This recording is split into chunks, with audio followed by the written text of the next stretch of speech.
The following is a presentation of the Retro Network.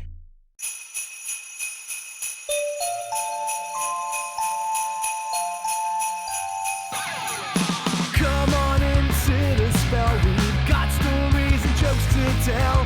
It's gonna be a great Noel. It's the Advent Calendar House.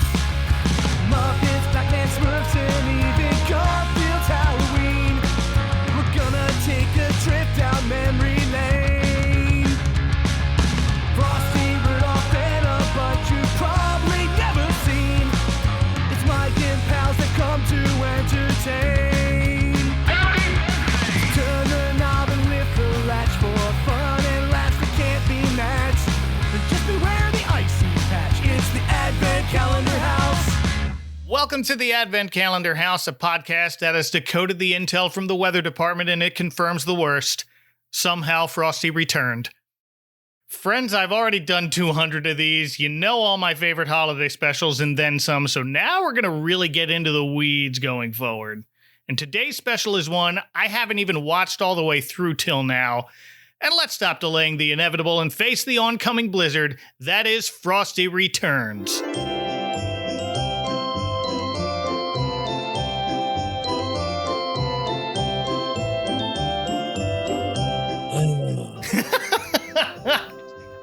Right out of the gate, I am amazing flying snowflake gremlin Mike Westfall. And joining me is a man I'm sure has heard enough weather puns for one lifetime. It's Donnie Storms. Hey, Donnie. Hey, Mike. I'm just glad that we're all here going through this together. That's right. And an amateur magician's reluctant volunteer about to learn the hard way that you can't just wing the saw your best friend in half trick. From Scrooge, a Christmas Carol podcast, Colin Murr, welcome to the Advent Calendar House. Thanks, Mike. I'm glad to be here. Oh, thank you both for being here. Well, like I said, this was my first time watching this whole thing, so I want to hear your histories with this first. So let us start with Colin. Okay, so I know that I had seen this like in childhood because I watched it a few years ago. It's like, this is familiar to me. So it was just on a lot, I think, and I was looking it up. And it looks like it first aired in the early to mid 90s, which would be on brand for when I was watching Christmas specials growing up. So there was the original, which I knew which one that was. And then there were other Frosty things, and I saw most of them. So this was one of the other ones I saw. And when I watched it again just the other night, I was like, oh, yeah, this is all coming back to me now. I remember this. Like riding a very strangely shaped bike. Yes. Donnie, I believe you told me you have a story. Get the very special Full House music out. And I'm gonna do my best with this to not turn this into a completely different podcast. So when I was younger, my parents were divorced, and I used to have to spend every other weekend with my father. Mm-hmm. I did not care to do that. It was not my favorite place to go, and nonetheless, I had to go every other weekend. And so he and his family lived 2 hours away from where my mom and I lived. And so on these Friday nights, he would drive down, pick me up, and then drive back. And I'd be there Friday, Saturday, Sunday. So one of these Friday nights in December, he was supposed to come down. And on these Friday nights, he was notoriously regularly late. He would show up hour and a half late. Oh, wow. It was bad. And it was in the 90s. So this was long before cell phones existed. Yeah. And, if he was running late, he might have to stop at a payphone and call and say, hey, I'm running late. Because you didn't, not everyone just had a cell phone. Right. So on these nights when he'd be this just egregiously late, my little heart that did not want to go would sit there and be like, ooh, maybe he's not coming. And at the same time, it's that nervousness, that anxiety that's building, knowing that you're probably going to have to go. And so the later he got, the worse it got. And this Friday night, he was supposed to be there between 6 and 7 o'clock. Didn't get there. 8:30 rolls around, or 8 o'clock rolls around, and here's the original Frosty. Okay, cool. I love Frosty. We'll watch Frosty. Immediately after that, at 8:30, Frosty Returns.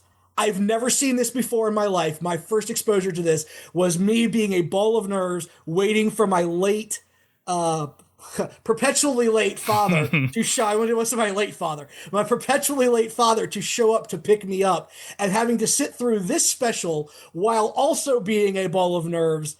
Was my own special little brand of hell. Oh. And, so I part of me thinks that my disdain for it might be because of that, just ingrained in my brain, that feeling. It's trapped somewhere in the back of my lizard brain telling me, you don't like it because you associate it with this. Sure.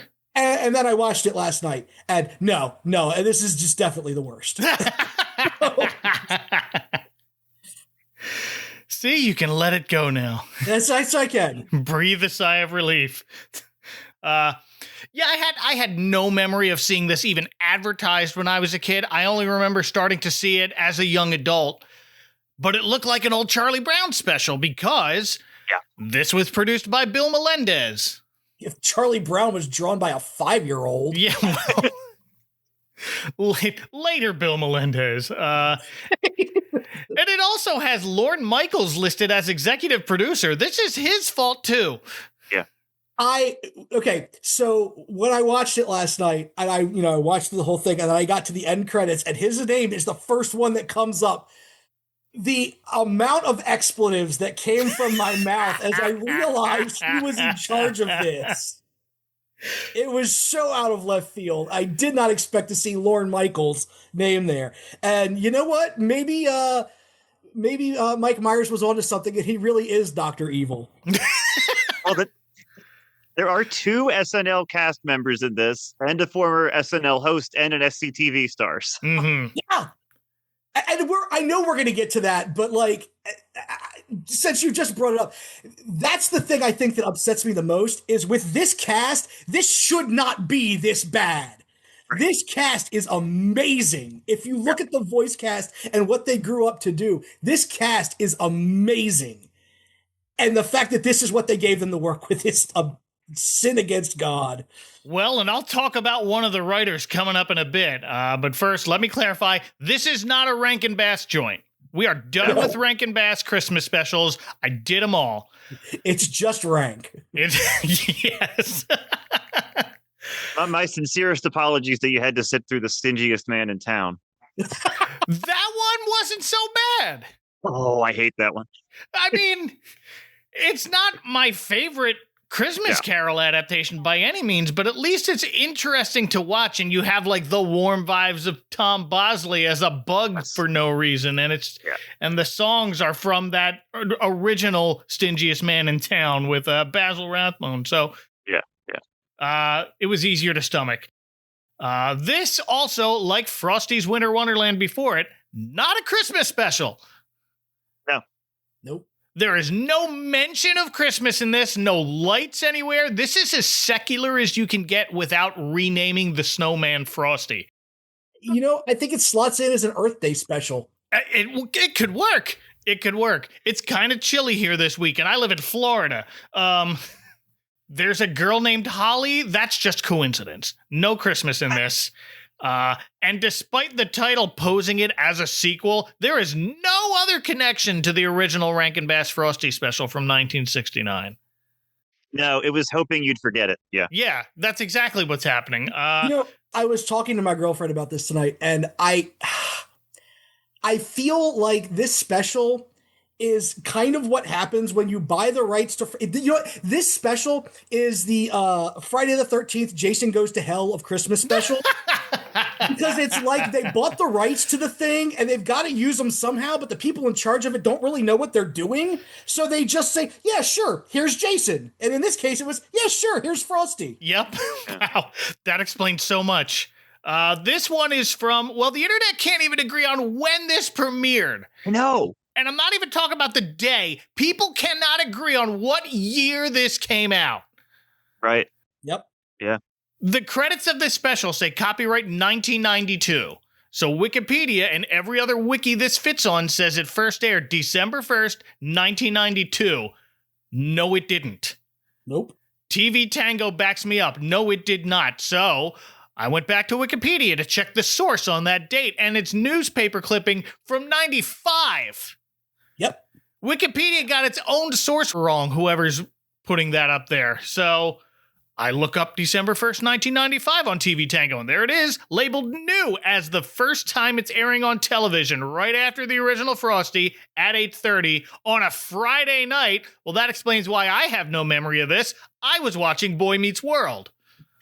It was the one with Elizabeth Arnois from Adventures in Wonderland showing up and kissing Corey.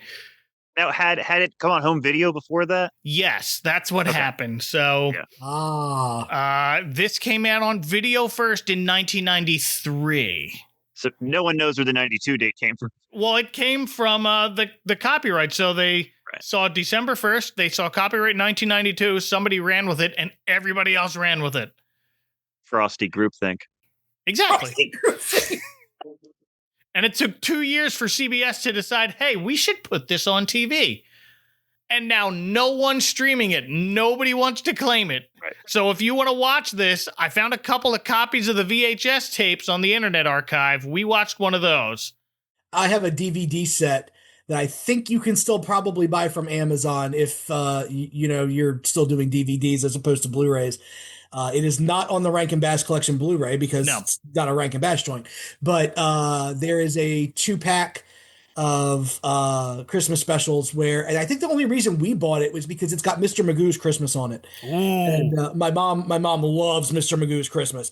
And so when we saw this one, she was like, "Oh, Mr. Magoo, I want to have that one." So I was like, "Okay, we'll buy this one." And it does happen to have both of the Frosties on it. So that's the only reason I have it. That's one of those, like an old VHS tape. Well, we have some more room. Let's cram something else on there. Mm-hmm.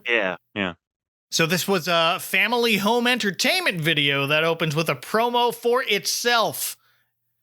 You already made the sale somehow. Yeah. They also had the rights to the 4 most popular Rankin Bass Christmas specials, so they lumped in this in a commercial for all of those, and the similarity stopped there. Well, not entirely. Like the other Frosty specials, Frosty Returns is narrated by a cartoon celebrity who opens by rambling on about snow in general. In this case, it is a tiny cartoon Jonathan Winters riding on a snowflake. Some folks say, you want to really see the country?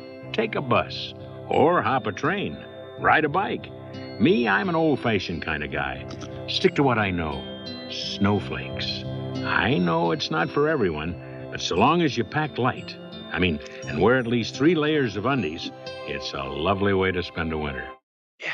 By sleep paralysis demon. Yes. He looks like he has troll face. He does. The animation, he looks like troll face. No one else in the cartoon looks like that. But Jonathan Winters looks like troll face. The second one, Andy Griffith looks like Satan. And this one, it looks like he drew Jonathan Winters. Yes. It does, at least this looks like Jonathan Winters. If I had just hey, this is a celebrity, guess which one it is? Oh, that's Jonathan Winters. They dressed him like Jonathan Winters, and this is way more of a likeness than that goblin who narrated Frosty's Winter Wonderland claiming to be Andy Griffith. He's more evil in that than a face in the crowd. Right. Yeah. I don't understand. Andy Griffith is some storytelling goblin. Donnie, do you remember the last time you and I talked about Jonathan Winters? That would be the Smurfs, I believe. Yep. Yes? He was the voice of Grandpa Smurf. Time to dance. It's my one regret in life. He also, ironically, I discovered that he voiced the man who ran the pound where the pound puppies lived.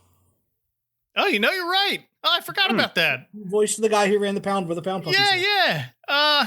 This incarnation of Jonathan Winters never explains why he's a very tiny man on a snowflake. That's just how he likes to travel. Don't ask questions. Is it because his name is Winters? Is that the joke? Probably. Yes. They got Shelley Winters to be Crystal, no relation, but yeah. So 2 things about his opening monologue here just bug me. First of all, when he comes in on the snowflake, he's humming and he sounds like Homer. I almost expect him to end it with fiddle-dee-dee. This snowflake will require a tetanus shot. Homer could at least sing on key. Oh no, we're getting there. We're getting there. Don't jump the gun, Mike. Okay. But he gives a monologue where he says, if you want to see the country, take a bus, hop a train, and then he says, ride a bike. Who is riding a bike across the country? Pee Wee Herman. Yeah, well, okay, fine. I guess we can connect that because Jan Hooks was in Pee Wee's Big Adventure. Yeah. So maybe that's where we were going with that. All right, maybe I'll get a little less. That's a stretch, but well, he wasn't. No, Pee Wee didn't even get through the whole country. He went from that's just the Southwest. Yeah. So just his.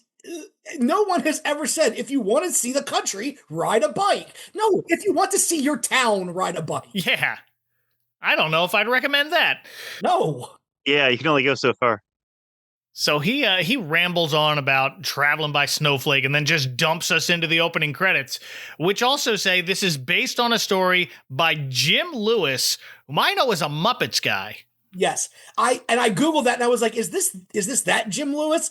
Do I have to be that disappointed in him? Yes, you do. Do you think it was like a vague short story he wrote and then it's like, let's make it a Frosty thing? It might be because they phrase it like that, based on a story by Jim Lewis, not right. This special was written by him. So True. Yeah, Jim Lewis wrote for the Muppets for years, since back in the 80s with Muppet Magazine. He wrote for Muppets Tonight. It's a Very Merry Muppet Christmas Movie. I did an episode on that. He wrote that. That's the Kermit Wonderful Life one? Yes. Yeah. Oh, that's the one where we find out that Kermit's responsible for 9/11. That's the one. Okay, cool. I was going to say, yeah. Yeah, for a while, whenever Kermit had some sort of speech, like when he got his star on the Hollywood Walk of Fame, all the way up to Muppets Haunted Mansion, Jim Lewis was part of the writing. Oh, wow. Until he retired in 2022, so recently. Yeah. I also like that the three of us know Muppet lore, but if anybody is listening to this that doesn't know Muppet lore, the fact that I just said that Kermit was responsible for 9/11 is going to set off some red flags. Listen, I did an episode on it. Go listen to that. Go back and listen, folks. Yes. The same thing happened on my Muppet Christmas Carol episode. I had some friends on and someone's like, oh, that's the one where Kermit does 9/11. Just barrel through it. That's the one thing everybody remembers about that. Yeah. Yep.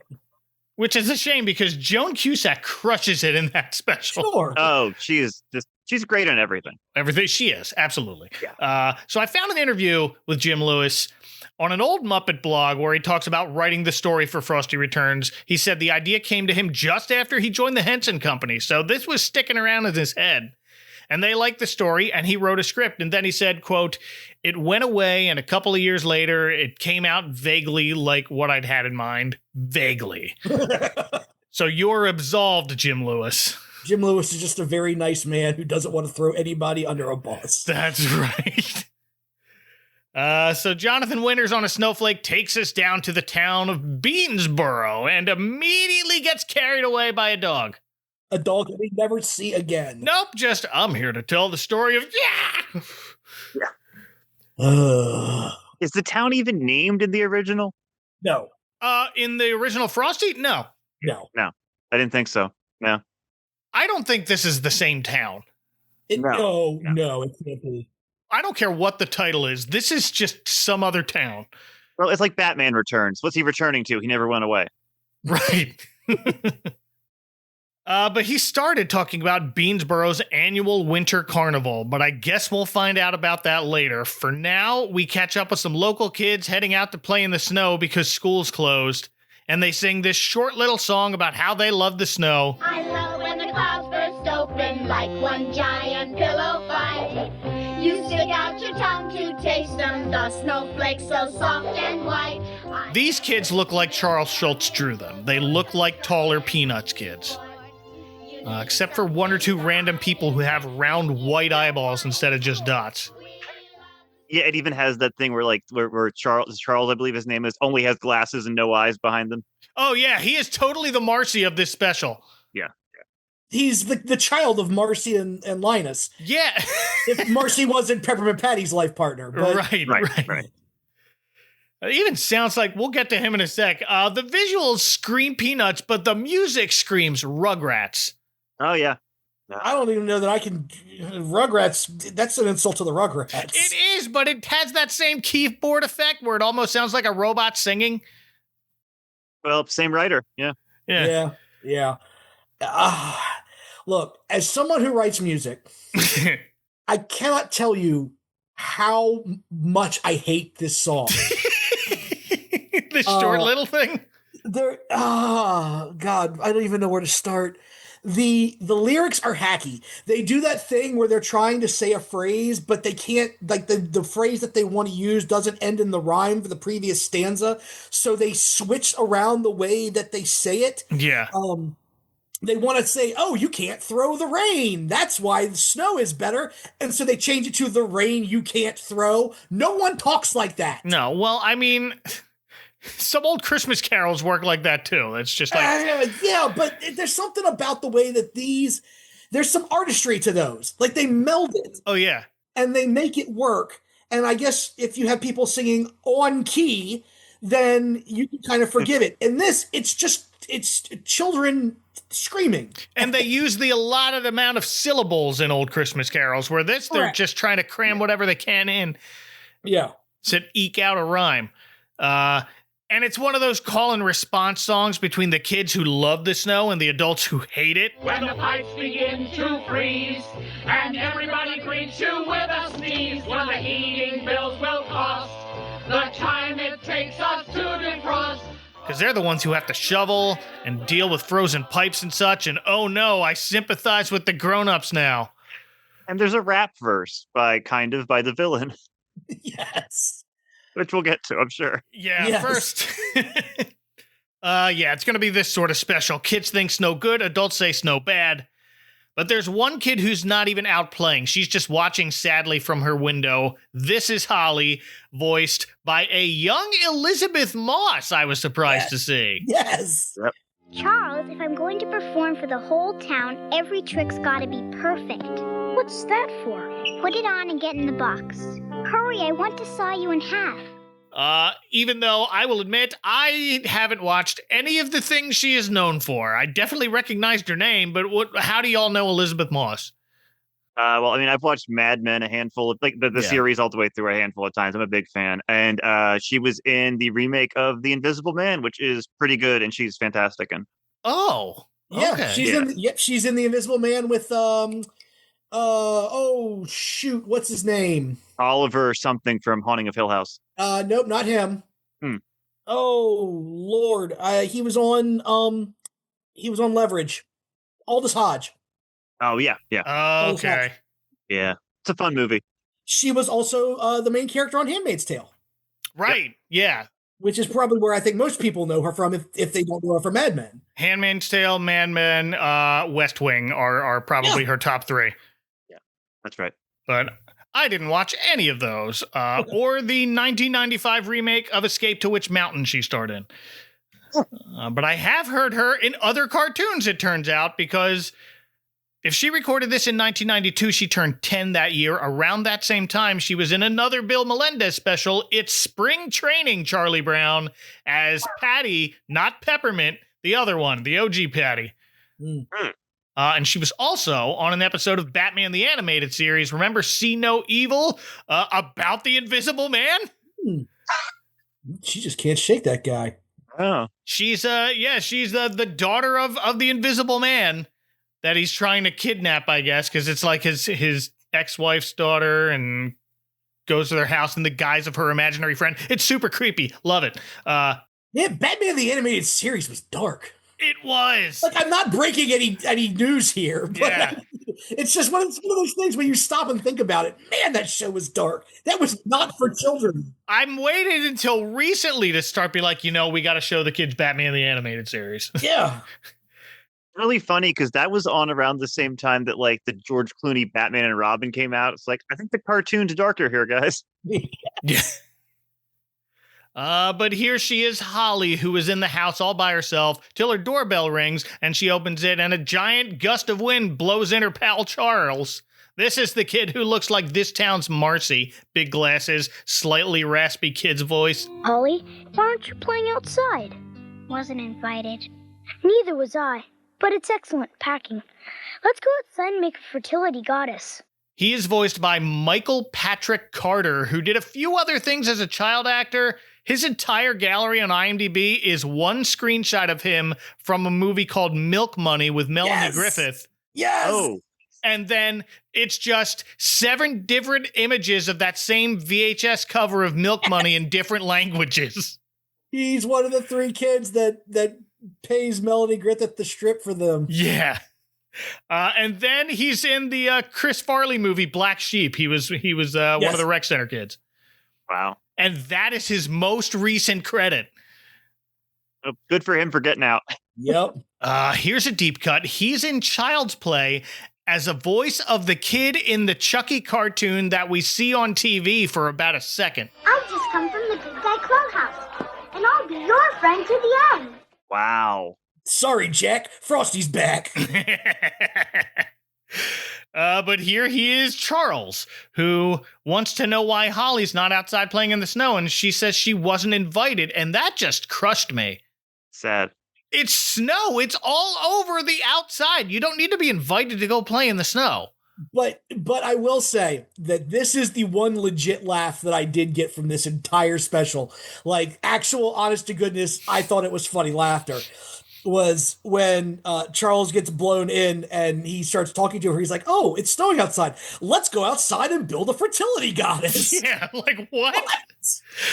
Have you seen that meme from, I think it's from Police Squad? It's like, tonight, the writer's barely disguised fetish. Yeah, this whole special does feel like a bet someone made. Holly declines the invitation, saying she wants to rehearse for the winter carnival, and she opens this big trunk full of magic paraphernalia. This kid's an aspiring magician, and her trunk is covered in stickers for New York theaters like the Roxy and the Apollo. So this is where I start to really, like, it frustrates me because there was so much here that they could have done with this if they'd cared at all. Yeah. Because she gets out her hat and she's got this trunk with all this stuff in it.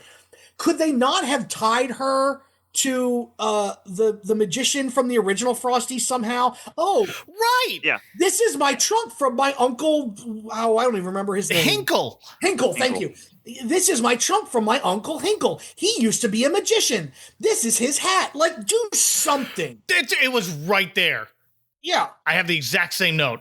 They could have done something to tie it together, right, to actually make it a sequel to the original, a little Easter egg, and nothing. Nope. Just, here's Holly. She likes to do magic. Why? Well, because we needed to get the hat here somehow. That is it. She wants to rehearse instead of going outside to play in the snow. She is a born performer, and Charles is her assistant, who's understandably reluctant because the trick Holly wants to rehearse is sawing him in half. A good one to start with. Yeah, and she says it's just your basic everyday cut off your head in 3 strokes handsaw. Okay, I did laugh at that too. Yeah. I don't think she knows how this trick works. But her cadence and everything, the note that they must have given her was, be like Lucy from Peanuts, because everything that she delivers, I could easily hear Lucy saying to Charlie Brown, "Oh, come on, Charlie Brown. It's just your everyday cut your head off in 3 strokes handsaw." Good grief. I feel like Bill Melendez directed the kids the same way he has always directed kids in every Peanuts thing ever. Is just like, say the line and have them repeat it back to him. Just have him parrot back to him, which to varying results in every Peanuts thing ever. And here. But of course, Charles is sweating bullets now and asks her to crack a window, and she does, but it's still super windy enough to knock the top hat off of her head and send it flying out into the snow. And this is where I thought, is Frosty's soul inside that top hat still and just waiting for the right moment to escape? I went too deep for this cartoon. I also hate how cartoon Jonathan Winters comes back from out of nowhere and he's holding it and he looks at the camera like, "Oh, ain't I a stinker?" Like, come on. We're gonna do the thing. They don't even sing the song, so we don't know how it works. No, he just hums it badly. Huh? they have it at the end, but it's almost like it feels like they didn't have the rights to the song Frosty the Snowman. No, they don't even sing the whole thing at the end. It's just bits and pieces of it. It's so weird. So bizarre. Like some wiki I thought of, it's just like, well, they start Frosty halfway through the first verse because they didn't want to mention a pipe in the 90s. Oh. Yeah. I'm just glad it was Holly's hat that got blown out the window and not the turban she gave Charles to wear. Big purple Johnny Carson Karnak the Magnificent turban he's got on. So Holly runs out of the house to chase after the hat, but she leaves the window open. So this unstoppable gust of wind is blowing Charles in circles, lying in a box to get sawed in half, left him tied there. Yep. No wonder Holly doesn't have any friends. Right. Nothing else is getting blown down the street outside, by the way. We see the other kids making a snowman. They're fine. It's just this hat. And as she runs after it, she bumps into her neighbor and teacher, Miss Carbuncle, who's grumpily shoveling snow and complaining about it to the point where she's not even listening to what Holly's saying. And she's a dead ringer for Maxine, the greeting card lady. Yes. I was thinking the same thing. I had the same note. Who also had a Christmas special in the year 2000, might I? Wait a minute, what? Yeah, she has a Christmas Carol. I'm getting to that. There is a Krabby Road Christmas Carol? Oh, yes. Hold on. I'm writing this down right now before I do anything else. I will have you on when I cover that one. Yes, thank you. And I think it is a Christmas Carol. She does she does the Scrooge bit. Yeah. So was that the first like character design? Like there's so many specific characters, sometimes voiced by Andrea Martin, who are drawn exactly like this. Yeah. Oh yeah. No, she looks like she's from a Far Side comic. It's like the teacher on Jimmy Neutron. Same look, same voice. Like, yeah, there's got to be some kind of TV trope to describe this, but I couldn't find them. It's just like all that's missing from every woman Gary Larson's ever drawn is the beehive. Right, like the cat eye glasses that are around the head. And yeah. Mean old teacher, curly gray hair. Right. And the voice of Andrea Martin. Is this how you spend your day off, young lady? Organizing a game of Tackle the Teacher? No, you see, I was practicing. Why don't you save your story for tomorrow's composition? Right now, Miss Carbuncle has a sidewalk to plow. I believe this is the first time I brought her up on the podcast. Only took 201 episodes, but what is the first thing y'all think of featuring Andrea Martin? Oh, Black Christmas. Yep. Put down the ducky. Yes, that's mine. It's Sesame Street. Yes. She would play versions of her SCTV characters on Sesame Street. Yeah, she's in the My Big Fat Greek Wedding movies too, and of course, Black Christmas and the remake. I hear it's fine. I refuse. I love the original too much. Watched it once. Again, fine, but nothing's beating the original, and I think it knows that. Right. I think from what I've heard, it does. Yeah. Yeah. But great actors, obviously. Little to do here. But yeah, no, we'll see her again later. For now, Holly's still searching for her hat, which we find just on Frosty's head already. Here he is, just right out here in a field. Yeah. No one's built him. Holly almost walks right past him, but Jonathan Winters, the tiny snowflake pixie, briefly appears, hums that theme song, which Holly can hear, and then he vanishes again. But just long enough for Holly to hear him notice the hat on top of the snowman, who's standing perfectly still until she attempts to take the hat back. And then he says, "Oh, no, you don't. You want to take something, take the tie. Unless you think I need it. How do you well dress for this winter carnival anyway? I mean, I don't want to underdress. But if I could get away with a tank top or something more cash." Frosty is wearing a red polka dot bow tie in this one instead of his usual scarf. That iconic piece of the Frosty attire that they totally mentioned in the song. Oh, yeah. But he's voiced by John Goodman. And honestly, yeah, he just sounds like John Goodman if he was channeling Jackie Vernon's naive Frosty. And that might be one of my favorite things about this special. Oh, it's perfect. Yeah. Yeah. That's who you cast. I love John Goodman, and he's great in everything he does. I do not love him here. Not because I don't love the work that he's putting into it, just that he's not Frosty. And so part of the appeal of the original Frosty is his childlike wonder at everything. and Yeah. his naivety about the world. And here, like, he's monologuing and talking about Puccini. Like, this is not what I want from Frosty. And it's funny because as I'm complaining about this last night, my mom was watching with me and she was like, well, Frosty did return. Maybe he's learned a thing or two. I'm like, no, you will let me be angry about this. Frosty returns after seeing the world and knowing things. This is too smart of a Frosty. I would watch Frosty Rumspringa where he has to go through all the different education. The 12 trials of Frosty the Snowman. Oh God. Clearly he had a wife before. What happened to her? Yeah, where's Crystal? Shelley Winters was even still alive making up news stories about her affairs with Marlon Brando in 1992. She was on Roseanne. Yes. John Goodman was like, hey, you, come on, we're going. Come on, Nana Mary. That's the last time we talked about John Goodman on the podcast was the Roseanne Halloween 4. And of course, those 2 episodes of him as Robot Santa on Futurama. That was kind of the headcanon that I made for this, is that Robot Santa is actually fueled by melted down Frosty, and that's why he sounds like Jonathan Goodman. That's it. That makes so much sense. Love it. Headcanon accepted. Yeah. Well, hopefully you never have to watch the live-action remake of Year Without a Santa Claus with John Goodman. I mean, I'm going to get to it eventually. Yeah. I've not seen it, but I've heard things. I think I already promised it when I get to 300, I think is what happened. Oh, my. So there's time. But there you go. Yeah. Did y'all notice when Holly asks the talking snowman who he is and he introduces himself, he tips his hat and takes it off his head? Yeah. Yeah. The rules don't matter in this one. No, nothing matters. I thought Frosty's hat comes off his head, he stops moving or being alive, but nope, nobody cares. Right. Nope. It's completely, maybe it's the tie in this one. Maybe, yeah. Be funny if he tipped his hat and then froze. Yes, yeah. The name's and then just stopped. That would be frightening. Like he learned politeness, but he realizes it's a bad idea. Yeah. Frosty asks her name and she introduces herself as Holly DiCarlo. And Frosty's like, the Holly DiCarlo, the world famous magician?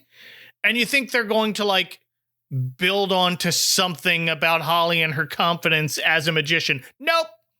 Never mentioned again. Never mentioned again. I was just like, oh, this sounds like it's going to be fun. They don't do anything with it.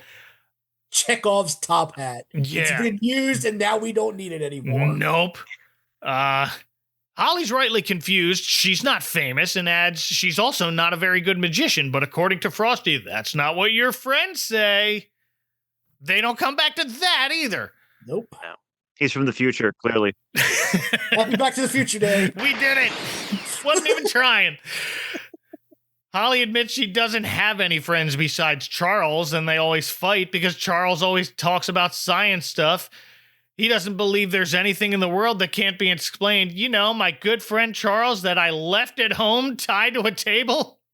And really, at this point, Charles is the one I feel sorry for because, like Frosty says to her, he's like, "Oh, well, you sure you've got that friend Charles?" She's like, "Oh yeah, I guess, but that's just Charles. That's just one." And Frosty's like, "Well, one's more than none." Yeah, and Charles is like sitting at home thinking like, "Oh, Holly's my friend, but I don't count to her. What's wrong with you, Holly?" Well, she doesn't, to my point, she doesn't even hear his name coming out of her mouth and realize, oh no, I left Charles at home. Yeah. It takes her mom come running and just like, hey, you left your friend at home. You locked your best friend in a box and just ran off. Now, how are you going to feel when poor Charles grows up and has to join a support group? Awful 10-year-olds. Yeah, well, Mom is voiced by Jan Hooks of Pee-wee's Big Adventure and Saturday Night Live fame. And also Apu's wife, Manjula. Yes. For 6 episodes. The Christmas Specials wiki also reminded me Jan Hooks is in Batman Returns as one of Max Schreck's faithful employees. That's right, yeah. The other Returns of 1992. There it is. Yeah. So Mom is holding a couple of aerosol cans, hands one to Holly and tells her to start spraying. It's called Summer Wheeze, and it instantly melts snow to Frosty's horror.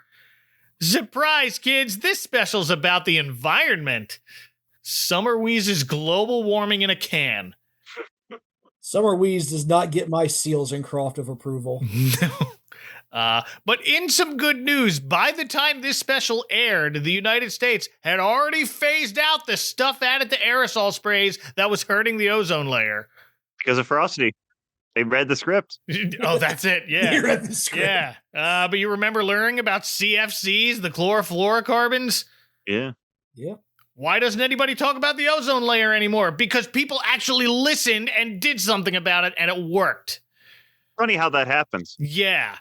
Past tense, happened. Right. Well, and then everybody forgets. Why doesn't anybody care about it anymore? Because we fixed it mostly. Yes, seriously. Anyway, Summer Wheeze is a product by a man named Twitchell, whom we find in a board meeting telling his executives he wants to sell it to the entire town at the Winter Carnival and give them all the gift of a winter with no shoveling. By Saturday, there should be a can of Summer Wheeze on every shelf. I'll go to that carnival a guest, but I'm going to leave it a king. A king, sir? You heard me. So the first thing I noticed, of course, is that every single one of the men on the town council has a Hitler stash. Yep, didn't notice Every that. single one has it. Yeah. Is that a theme, or is that just par for the course for Peanuts animators who draw adults occasionally? Yes. That must be it. They just don't have the practice of drawing adults. Yeah. But Mr. Twitchell is voiced by Brian Doyle Murray. Somehow the first time I'm talking about him on the podcast that took its name from a movie he's in. But never mind that the thing I most associate Brian Doyle Murray with is Groundhog Day. Well, yeah, I mean, it's iconic. Noah Vanderhoff from Wayne's World. Oh, yeah, all right. Top three. Okay, Christmas Vacation, right. Groundhog Day. It's hip, it's fresh, it's Noah's Arcade. Flying Dutchman from SpongeBob. Oh, all right. Is that him? Yeah. Oh, of course it's him. I forget, Brian Doyle Murray has a voice. Yeah, he's also in Scrooge because all the Murrays are in Scrooge. Oh, so yeah. I've covered him. Yep. Mm-hmm. This appears to be his second ever voice acting role. His first is from an X-rated animated film called Tarzoon: Shame of the Jungle from 1975. Welp. He voices one of the heads of a two-headed sidekick to the evil Queen Bazonga. So... the 70s were weird with their porn cartoons, guys. Tarzoon, the competitor for the iPod. You see X-rated cartoon from the 70s. I'm like, oh yeah, Fritz the Cat. Nope, there's another one. Yeah, that's right. There are so many more. Now back to Frosty and the evil board meeting. To drive the point home, out the window of the boardroom, you can see smokestacks on a factory billowing pollution in the air. Twitchell's the onceler. Yeah. Yes. Especially when he sends out a whole fleet of Summer Wheeze trucks with giant spray nozzles to spray away all the snow in town. I'm like, this is the Lorax. Yeah. And his wrinkly old face is on every can of Summer Wheeze. He thinks he's Paul Newman. Then they make him a Bond villain, too, when someone asks, but what about the environment? And Twitchell has a pet cat that pushes a button and sends her chair down a trapdoor. To get eaten by the sharks with lasers on their hair. Right. Frosty Returns beat Austin Powers to that by 5 years. Awesome. Well, how many kids saw this first and then grew up and watched James Bond and was like, wait, are they referencing Frosty Returns? No, it's got to be a Lauren thing. Lauren must have this. Yes. I think Lauren actually has the setup. Yeah. Lauren has the chairs. Do you think this character was based on Lauren by his own writers and it went over his head? Oh, it could have been. That would make sense. Yeah. So this fleet of spray trucks is instantly melting all the snow, and Frosty is rightly terrified. And all Holly can do is tell him, don't get upset, Frosty. He's witnessing genocide, kid. He's got a great line here. Upset? Upset is waking up and finding out somebody forgot to give you a belly button. Upset is finding out somebody stole your nose to play foosball. This ain't upset, kid. This is panic. I'm 2 squirts from being history. Frosty Returns will continue after this. Santa's gonna love these sweet fruity tricks. Yeah. Ho, ho, out! Ho, ho, ho! Oh, boy! A big bowl of tricks! A delicious part of this complete breakfast! One bite of those fruity festive-colored puffs and I'll really be jolly! It's gonna be a raspberry red, lemony yellow Christmas! An orangey orange, grapey purple, lime green Christmas! Joy to the world! I'm gonna get to eat tricks! Ho, ho, ho! Merry Christmas, Santa. Likes movies and music. Good start. Explores exotic countries. How exciting! Terrific! Speaks different languages. Even better. Oui, oui. Treats every day like a holiday. Yes! If this sounds like the podcast for you, swipe right. Hi, I'm Bob. And I'm Mark from the Festive Foreign Film Fans Podcast. We have new episodes on the 6th and 25th of every month. We watch international Christmas movies, listen to world music, and discuss local customs. Give us a chance. Let's make it a date. And now, back to Frosty Returns. Well, we return after those messages to find tiny Jonathan Winters sitting on the roof of, I guess Holly's house to catch us up. So Holly invites Frosty in and tells him to hide in her kitchen freezer. And unfortunately, I immediately thought of the last thing I watched involving someone hiding in the freezer, The Goonies. It's not a walk-in freezer, it's just a normal kitchen fridge with the freezer on the left half, only enough room for one body. I always go to Fifth Element. Okay, yeah, yeah. Where Bruce Willis shoves the two guys from the whatever organization into the fridge and forgets about them, and they come back at the end, and the two of them are huddled in there with icicles growing off their nose. That's the best joke in that. Lilu multipass. Got us multipass. We know that there's only room for one body because they have to take stuff out of the freezer to get Frosty in there, and then Holly's mom walks into the kitchen. So now Holly has to hide a whole frozen turkey behind her back and take it with her to school, where she tries to hide it in her desk, but it doesn't fit, of course. And Miss Carbuncle immediately asks her, Holly, what is that sticking out of your desk? It's just my lunch. Turkey. Don't you think you should cook it first? That's enough. Miss Carbuncle is the epitome of the mean teacher. She doesn't even seem to like any of her students. She's just setting up burns for them when they set her up for a joke, she can come back. Right? I've never had a teacher like that. Have y'all? I don't think I ever had a teacher who was setting up burns. No. I mean, I had a teacher who would set up burns, but like they were gentle. They were like joking, never like mean spirited. Right. Now we're actually genuinely hated me now. Yeah. Yes. Oh, I did have one. I remember. So I was in the AIA classes, and I remember one time we were debating with the teacher something about something that we were reading, and she didn't like the way that we were debating her.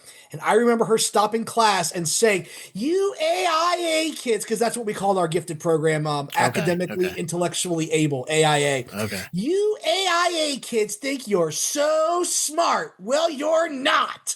Wow. Okay, lady. That's not what the paper that told me I'm in this class says. Right? So Miss Carbuncle tells Holly her desk is no place for poultry unless she intends to present it as a science project. And Holly has no choice but to claim she does. But first, we were apparently in the middle of Charles's science project, so he continues telling the class about the importance of snow in the environment and the water cycle. And the entire class is immediately bored out of their minds, teacher included. She falls asleep. I'm telling you, she hates children. Yeah. Yeah. 10 years a hell of a drug. So Charles asks the class any questions, and some kid with the worst haircut ever pipes up. Yeah, I don't think snow's so important. My dad says it causes heart attacks. He's got this pigpen hairstyle where it's just unkempt black lines coming out of his scalp. So I could be wrong because it's either that kid or it's the other kid that starts arguing at this point. It's this kid. It's this kid. Okay, he's voiced by Philip Glasser, the voice of Fievel Mouskowitz. Right. And, like, that's all they could give him to do? Like, this one kid. They get Philip Glasser, who voiced one of the most popular animated products of the 80s, and all they give him to do is this one whiny bratty kid. It's so mind-boggling to me. Recording something else, like, do this line. Yeah, no, Fievel was so popular they put him on Christmas stockings. The first scene he's in, he's celebrating Hanukkah. Yeah, it just blows my mind. This was all they could give him. Yeah. He might have been doing the cartoon series at that point. So here's the other thing that bugs me is every time they do these, they cut away to do the song, which is like 3 different times in a 20-minute special. Right. Just way too many times. Oh, yeah. They cut away, and all of the kids who are singing cannot sing. They are out of tune. None of them. Meanwhile, you've got Philip Glasser. Who practically did he get an Oscar for it, or was at least nominated for the performance in the movie for singing Somewhere Out There? All right, we got to look that up now. I didn't even think of that. Maybe it was the best original song. Yeah, it was best original song. Maybe his performance wasn't nominated. Maybe it was the song, but still, like, he sang the song in the movie. It was Song of the Year at the Grammys. Oh, wow. It won Song of the Year of the Grammys. And we can't use him to sing. Like, the only thing we're gonna do is have him have one throwaway line. My dancing still causes heart attacks. Yeah, all the kids start chanting, "No more snow! No more snow!" And 10 minutes ago, they loved the snow. Right. There's no consistency. What is happening? The rest of the class is like, some other girl says it should only snow on one day of the winter carnival, and then it should all melt, and they could have 10 months of summer vacation. It's not how time works. No. Definitely not how it works. And have you ever been in a class with children who want snow days? Like, that's the whole thing. No, yeah. I live in a place where it's 10 months of summer. We still go to school. But all of that wakes up Ms. Carbuncle, and now it's Holly's turn to present her turkey project. But Holly has left the classroom. All of those no more snow chants upset her so much, she has ditched school to go find Frosty, who chose not to hide in the fridge for hours. I do want to say, when the class is all chanting, the Miss Carbuncle tries to get them to be quiet by saying, where do you think you are, MTV? Which, number one, totally dated reference.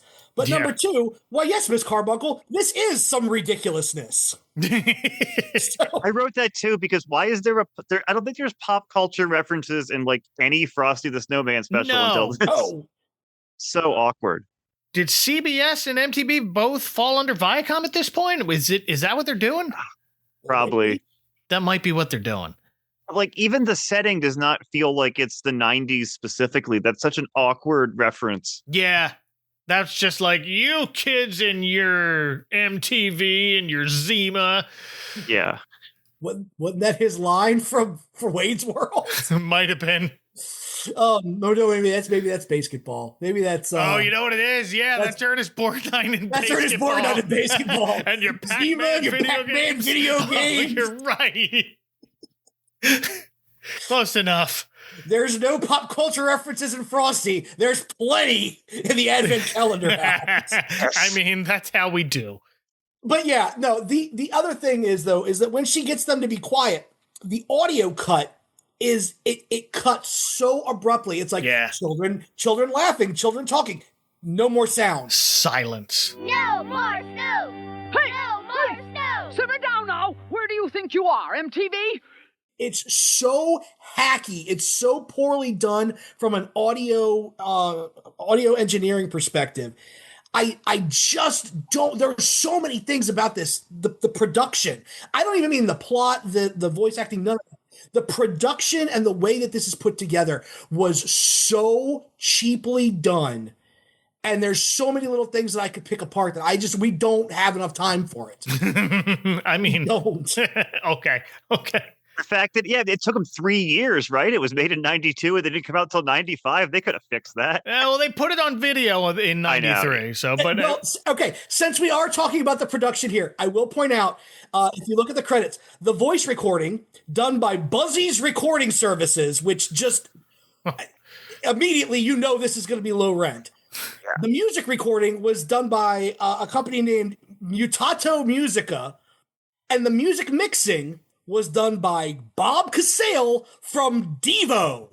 Well, yeah, because Mark Mothersbaugh. Yeah. Yeah.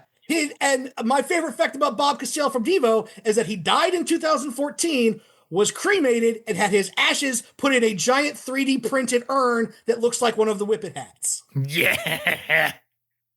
But it just, again, this blows my mind that we had Bob Casale from one of the most influential bands of the 80s. Yeah. We had this incredible voice cast, and still they put so little effort into making this package just sparkle, and they gave us this. They must have started in like September. Yeah. And finished in December. Yeah. And that's why it didn't make it to TV in 1992. And they just said, we have this, put it out on video. And then they decided, we should put this on TV 3 years later. It's almost, you know how Sony has to make a Spider-Man movie every 4 years or they lose their rights to Marvel? It feels like they bought the Frosty rights and were like, we got to make a Frosty movie. Let's throw it together. Warren Beatty going on TCM in his little Dick Tracy outfit just to keep the rights. Yes. No, that's spite art. That's a whole different thing. This doesn't look like it was on purpose. Ugh. No. Anyway, I'm sorry. I'm starting to sidetrack. No, this is great. This is beautiful. Anyway, Holly goes to find Frosty because he refused to stay in that fridge for hours. He said he couldn't stay in there. He was starting to get freezer burn, and he points to his butt. Holly tries to tell Frosty it's not safe out here either with those spray trucks driving around, but Frosty assures her, he's found a good place to hang out. The Ice Castle of the Winter Carnival, and this thing actually does look amazing. Yeah. Yes. Yeah. They've built a huge castle out of blocks of ice for this carnival. Not only does it look impressive as a thing people built in this special, but it also looks out of place in this special. Yeah. Different animators. That's the thing they outsourced. Well, it's easy to draw blocks. This reminds me of an ice sculpture exhibit this hotel near me does every year. This year it was themed to Rudolph, and it is gorgeous ice sculptures of scenes and characters from the Rankin Bass Rudolph. They were colored and everything. I went with my son and a bunch of his friends, and there's also this big ice fortress with slides in it that this castle reminded me of. It looked like that. I immediately thought of the Disney short where Donald is having a snow war. Yeah, Donald Snow Fight where Huey, Dewey, and Louie build the giant castle. Yeah, and he's fighting with the ship and everything. That's what immediately that's what I immediately thought of. Oh, that's great. Yeah, it's about that level of production that this town did for the ice castle. It does look amazing. Yeah. There must be some self-hating snow festival people if they're all like, yeah, sure, let's get rid of all the snow right now after we built this. Sure. Well, and that's the other thing. Okay, so the Summer Wheeze, does it... Oh, Jesus. Oh, the castle's impenetrable, yeah! Does it just get rid of the snow? Does it... Is what we're trying to say here is that, this is just a can full of aerosol, and it's going to raise the temperature by putting a hole in the ozone layer, and that it'll raise the temperature altogether, because if all it does is get rid of snow, then it's still going to be cold. Your pipes are still going to freeze. Yeah. You're still going to have the same temperatures in your heat's still going to have to be on. The other things the adults were complaining about. Or does it raise the temperature around us altogether? Because to me, it just looks like it sprays away the snow. It's like that. What's that movie with Ben Stiller and Jack Black where they have the spray that makes the poop disappear? Dead silence. No one knows what I'm talking about. Shoot, I can't remember. But that's what it seems like it does to snow. Just makes it disappear. Don't make me regret Googling Ben Stiller, Jack Black poop movie. I think that's many of them. Envy. It's called Envy. Yes. I have never watched this. Vaporizer. I think also, I hate to say this, but I think canonically that's how they get rid of it pre-plumbing in the Harry Potter universe. Oh, that's post-crisis Harry Potter lore, so I don't even care. Yes, yeah. No. But still, the point is, like, I don't understand. They never bother to explain how the spray works. It's just, we have this spray. It makes people happy by getting rid of snow. Okay, does it get rid of the snow? Does it raise the temperature? What are we doing? He's a CEO. He's not going to tell you. Fair. It's a secret formula. Yeah. It's his picture. He's selling himself. It gets rid of snow. He doesn't tell you anything else. People buy it because, All this to say, Summer Wheeze has no effect on this ice castle. No, none. Right. And Wheeze is just not a pleasing product name. Yeah, no. But Frosty thinks he's found a safe place. But Holly tells him about how all the kids in school were chanting no more snow. And Frosty asks her, well, what did you say? She says, nothing. I got scared. Whenever I try to talk, my mouth gets all dry and my hands get all clammy. That was not the direction I was expecting from this special, but it's a welcome one. Frosty reassures her maybe it's time you tried a different approach. And I feel a song cue coming on. Here comes the Jonathan Winters fairy again to blow a pitch pipe. And it begins to snow as Frosty sings, Let There Be Snow. Let there be snow. Need I remind you the autumn's behind you? Let the wind blow. I think this whole thing needed a pitch pipe. Yeah, seriously, with the way they're singing. Yeah. I don't know how I feel about that advice. Hey, kid, you're too embarrassed to speak out. Have you tried singing? Yeah, seriously. For years, this is the verse where they have the line, let's close the schools and let's act like fools. And for some reason, that line has stuck with me, and I hate it so much. I can't explain it. I cannot. I know that that's of all the hacky forced rhyme, forced meter lines they have in the songs they use. That one line, for whatever reason, has stuck with me for years. Close down the schools and let's act like fools. There's parties to throw. And every time I think of the special, that's the line, and I can see them making the cross-eyed googly faces, and it hits a nerve. But during the song, it snows so much, it buries all the carnival rides. And I'm thinking, those are summer carnival rides. Did someone bring those in after learning Summer Wheeze was going to melt all the snow? Or were they part of the winter carnival the whole time? Who wants to be up in a Ferris wheel when it's freezing? It does not sound fun. No. I think someone said winter carnival and someone else said, great, what do they do there? And they're like, I have no idea. I've never been to one. No. If I can get back to Jonathan Winters for a minute, it started snowing when he blew on that pitch pipe. Is he supposed to be Jack Frost? Maybe. They had Jack Frost in a previous one, but he wasn't that terrifying. No, he's Jonathan Winters. No, he's Jonathan Winters. Jack Frost is short for Jonathan Winters. Yes. Well, in the previous one, he was played by Paul Frees, so they got to get the name of something that sounds like Winter. Yeah. It's like that guy in Zelda. Well, your last name has to end in son. I don't know why it took me this long to the point of this special to think of that. I thought he was just a teeny little super guy riding a snowflake because he likes it. Well, I mean, I'm trying to think, do the narrators break the fourth wall like that in the other ones? I don't kind of. Not really. No. Just to tell the story. Yeah, Jimmy Durante's just there. He's just a guy. And then Andy Griffith doing the same thing. He's like a park ranger, but he's not interacting mid-story like he's in Winnie the Pooh or something. No. And the only other one I can think of that has a narrator is Santa Claus is Coming to Town. Well, Burl Ives kind of inserts himself into Rudolph at the beginning. Yeah, he gives them directions at one point. Yeah. But yeah, they don't have this where they actually have plot bearing. Yeah. No, there is a second half of this song that Mr. Twitchell sings while he raps. This is where he's rapping. Yeah. I thought once you made your fortune, you could sit back and count your loot. But now that I've conquered Beansboro, I'm ready to trade this suit. As he rides through the town in his limo, waving at people, he's saying there's no more snow. But it's mostly about, look at how much these people love me. I should be their king. Oh. Where have we heard that before? Yeah. But after that, I guess school's out because here comes Charles. Holly introduces him to Frosty, and Charles just stares as he walks around to get a better look at the snowman. Holly asks, what are you looking for? And he says, batteries. Because this is our science kid, so his initial reaction isn't, whoa, a real-life snowman. It's, ooh, how does this work? Because science. Probably what his fertility goddess would have looked like, though, pretty much.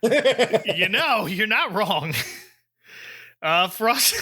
Frosty tells him, kid, some things just can't be explained. Like rhythm, and he does a little dance. And as he's dancing with these two, Twitchel's limo happens to be driving by and he sees Frosty dancing. And his reaction also isn't, whoa, a real life snowman. It's, that guy's made out of snow. Kill it. They just all accept the existence of Frosty the Snowman in this one, which is bizarre. Right. He assumes there must be dozens of snow critters in the park where the carnival is. Let's go get them. They're coming right for us. Yeah, just... At least the villain in Christmas in July, wanted to use him as an army. He didn't want to genocide the snowmen. No, this got a whole lot darker than who cares about the stupid old environment. But, so, what's Twitchell about to do to Frosty? He sends his cat into the park with a spray can to hunt down the snowman. Go get him, cat. Why are the cats always the bad guys? Does this go back to James Bond? Is that where it started?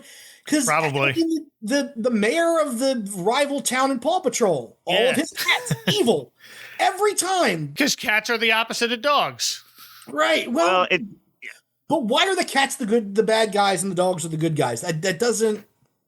As a cat person, I take moral offense to that. It's the answer to many questions in this world. Old-timey sexism.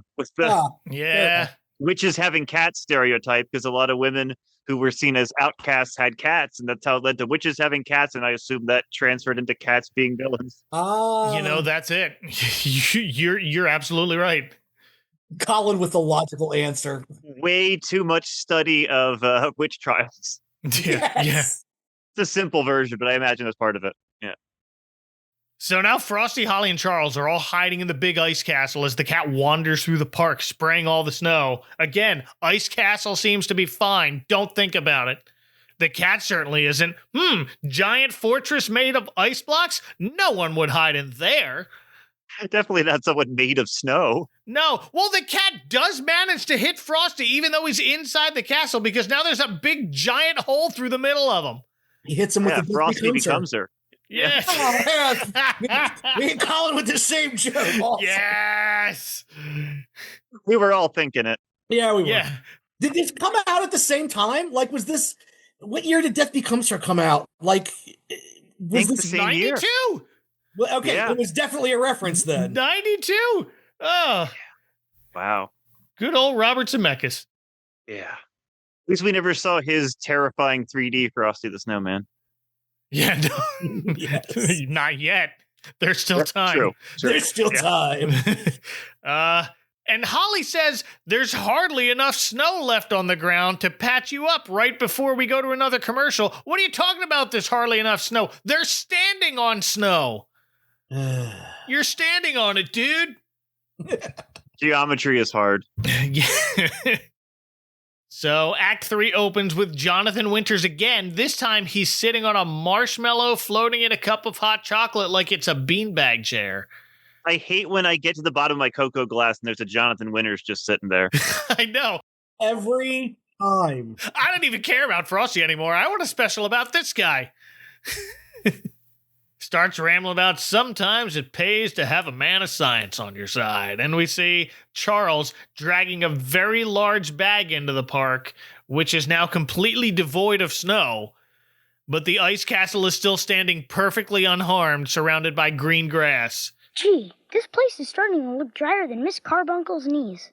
Is Summer Wheeze just vinegar? Is it just a can of canola oil and that's why Twitchel's face is on the label?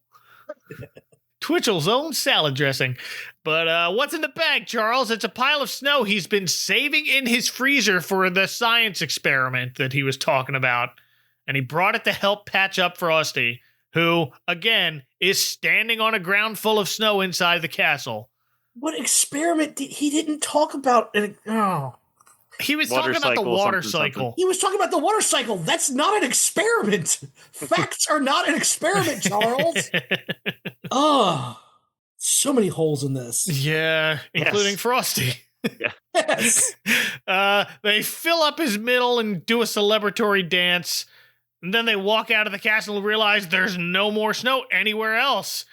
It's now the last day before the winter carnival, and Frosty turns to Holly and says, if there was ever a time we needed magic, this is it. And that gives her the light bulb moment and leads Frosty and Charles to, well, we'll find out later. First, we check in on Mr. Twitchell, who is being fitted for some kingly robes and a crown. He is really excited about being crowned at this winter carnival. See my vest. See my vest. It's like the equivalent of bringing a cattle prod to like a state fair. It's like, it's not going to go over well. No. No. It's the cat who's measuring him, of course. Cat's the tailor, too. See him on a stool with measuring tape in his hand. And then he looks out the window and meows in shock. And we see the whole town is once again covered in snow. And I mean covered like inches. Like a lake effect storm just swooped in. By the way, we look out the large multi-pane window of what I assume is this guy's grand mansion, and it's just several scattered suburban houses. Yep. He just, like, lives on the big mansion on the hill at the end of the neighborhood. John Edwards. Yeah. He doesn't have a gate. There's no fences, just the rest of the houses. That's what Bill Melendez thinks a neighborhood looks like after doing all those Peanuts specials. He made all the money from the Peanut specials that he was the big house guy. Oh, yeah. Yes. So we're expecting Twitchell to be very upset to see all this snow, but actually he's happy to see it. He says it's exactly what he needs for the carnival so he can make a grand entrance and make it all disappear again. You need the villain to display his evil plan and, have an example. Right, right. So we now cut to the winter carnival. It's finally here. We see Holly and Charles wheel in a wagon with what I assume is Frosty hiding under a blanket. And Holly's mother is apparently the MC for this thing. She steps on stage to welcome everyone, but as she does, in swoops the fleet of Summer Weeze trucks, melting all the snow, followed by Twitchell riding on the hood of his limo, just spraying a can of the stuff at the crowd. Looks like he's spraying them all in the face. This is the parade at the end of Batman. New and improved Weeze products with Twitchell. New and improved Twitchell products. Hubba, hubba, hubba. Who do you trust? So he marches onto the stage to assume his role as the king of town, I guess. Okay, if Prince had done the soundtrack to this, I wouldn't hate it anywhere near Nah. But Holly in her top hat finally steps up there as well, and he whispers to his cat, "Call security." The children are revolting. I kept waiting for Twitchell to turn around and say, well, if it isn't Holly DiCarlo, Beansborough's answer to a question no one asked. Summer Weeze is not the kind of magic we look forward to every winter, Mr. Twitchell. Call security. Your product is dangerous. What's convenient for today isn't always safe for tomorrow. We need snow just as much as we need rain or sunshine or clean air. Little girl, I think your hat's too tight. And Twitchell has heard enough. He tells Holly there's nobody here who thinks snow is magical, and that's her cue. Charles rolls the wagon up to the side of the stage as Holly says the best kind of magic that only winter brings comes in a big snowy bundle that dances and sings. And they reveal Frosty to a collective gasp from the audience. Again, not wearing a hat. Witchcraft. Holly's wearing it. But he reaches out his hand for it, like, I believe that's mine. And then, I hate this. Frosty asks the band, "Can somebody give me a B flat?" Let there be snow. And little trumpet player gives him a G. It's not even close. No. But we hear the key they're singing in, so they don't know clearly what music is. We don't hear the key they're singing. Right. Cats don't hear the key. We hear all of the keys. Yeah. None of them are the same. But he starts singing. John Goodman's a good singer, at least. Yes. It's a bad song, but he sings it well. It's pleasant to listen to. Yeah. Yeah.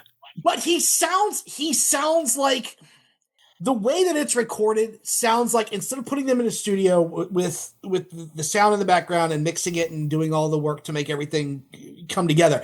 They gave the cast a karaoke machine and said, "Go to town, record it and send us. We don't care. Send us the product. Just record this on a karaoke machine."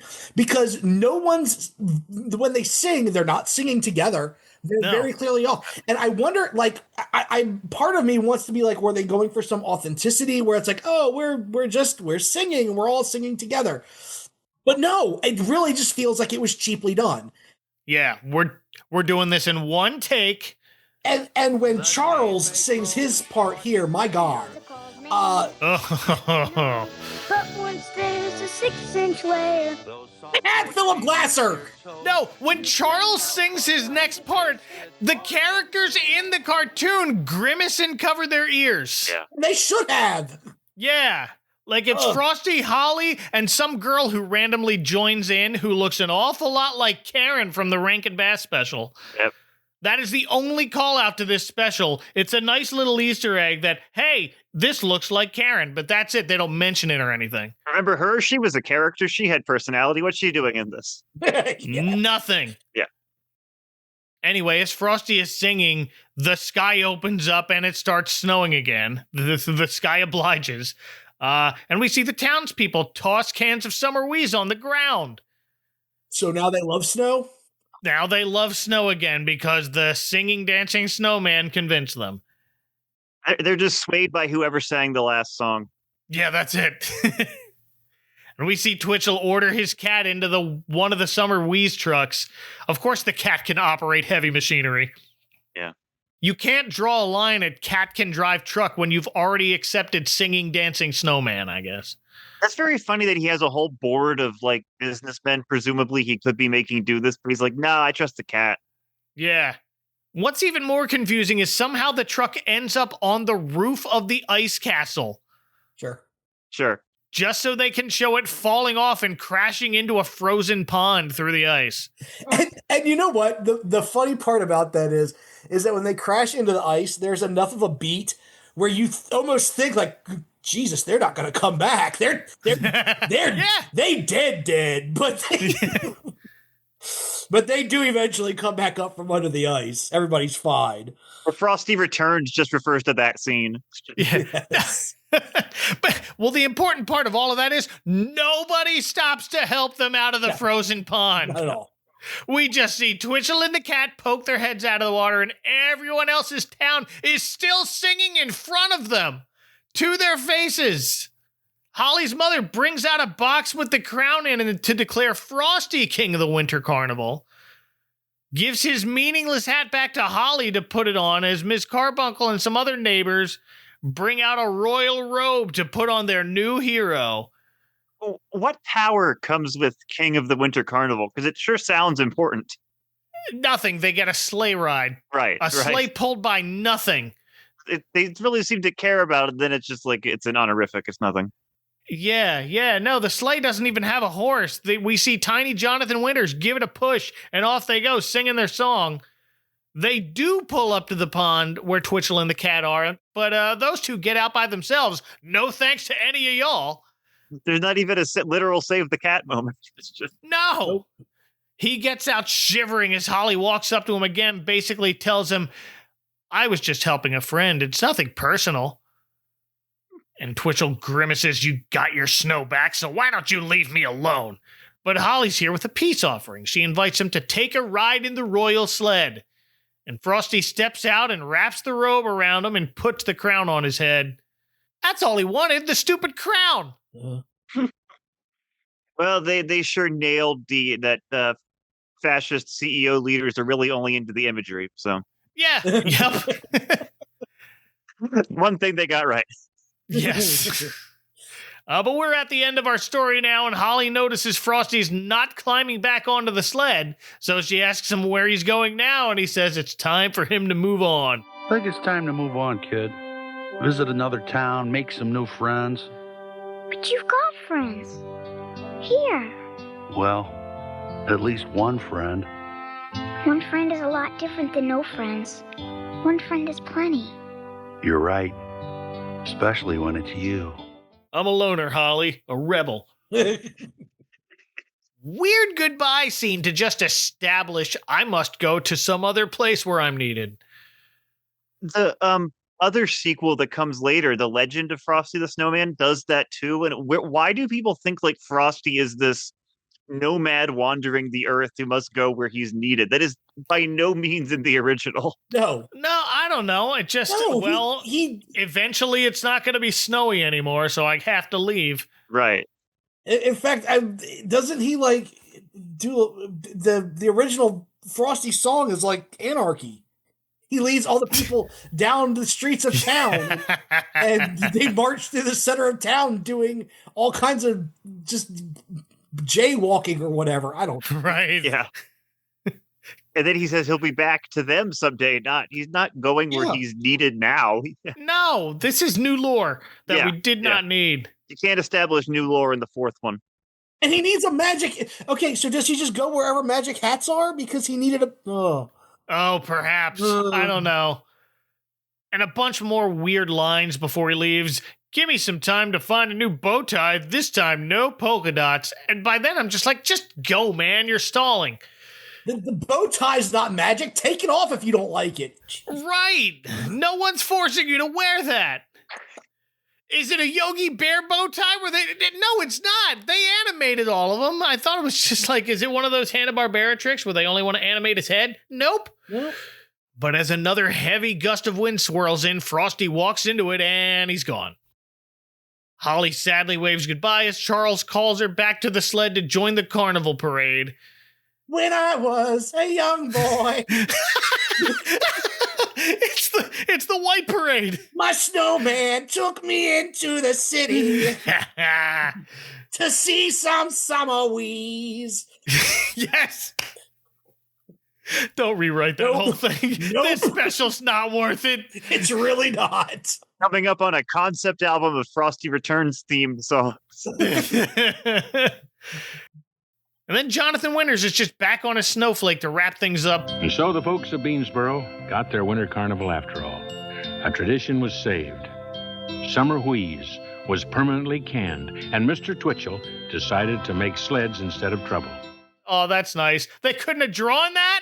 Nope. No. He just flies off shouting, "Next stop, Winnipeg!" I do like the idea here that Twitchell does not care one way or the other. He's just doing what he needs to do to stay rich. Oh, they like snow? Fine. I'll give them sleds. Classic opportunist, yeah. And I bet all those sleds have like nails sticking out and, Yes. Yes.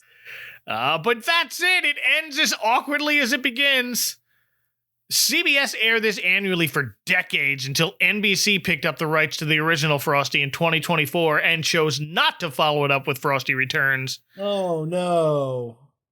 And again, none of the usual streaming services have it, so if you want to subject yourselves to Frosty Returns, it's on the Internet Archive. The funniest part, the wiki for this, I think it said that Warner Brothers has the rights to it, so technically with the purchase of the merger with Paramount, that Paramount now has it, so maybe it'll be on Paramount Plus. There's some line in there, and I was looking at it last night. We shall see.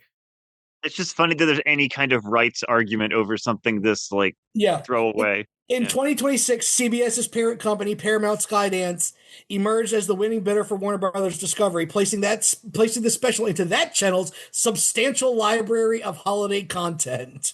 It's like that one sliver of land south of Egypt that no one wants to claim. Yes.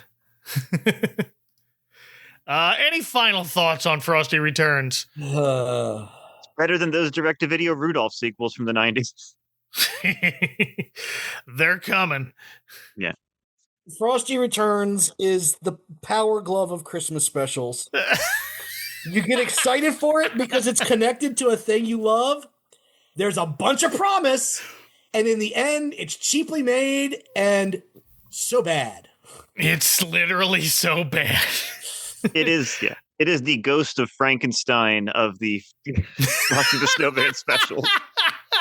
Think about it. In the first one, they make a creature. In the second one, he gets a wife. In the third one, there's a son. And in the fourth one, it's a lower budget and a new guy playing the creature. Sure. For those keeping score at home, we've now compared it to the Power Glove, the Ghost of Frankenstein, and Jason Goes to Hell. So there's that. How many bad sequels can we reference? And also a great one in Batman Returns. Yeah. Cleanse the palate. I'm going to file this squarely under a fine for putting on in the background at a Christmas party that'll drown out the volume. Yeah, they'll probably think it's Peanuts. Yeah. This feels like there was just so much cut out from Jim Lewis's original story that he was trying to tell, like Holly having doubts about her ability as a magician and Frosty already knowing her by name. What I'm saying is I want confirmation that Frosty is a time traveler from the future and came to protect Holly from a more powerful shape-shifting snowman from his own time. Yeah, we need that sequel. Come with me if you want to live. Yes. But thank you both for weathering this blizzard with me. This was a lot of fun. Thank you. Yes. Thank you. I've been bottling up this rage for the last 30 years. So thanks for giving me an outlet. Oh, happy to help. Well, if people want to share a giant frozen turkey for lunch with your whole class, I don't know, where should they find you on the internet? Colin.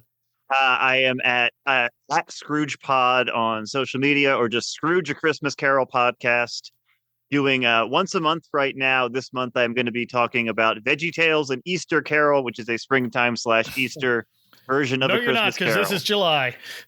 Oh, okay. This month, I don't know what I'm doing then. Forget that. But that one's out. It was a lot of fun, probably. Definitely. Yes, no. This month I will be doing something in the off season as I'm preparing for my third season. I do one a month in the off season. It's a fun time, folks. Please check it out. Donnie. Please just check out my band Bronwyn's Ghost.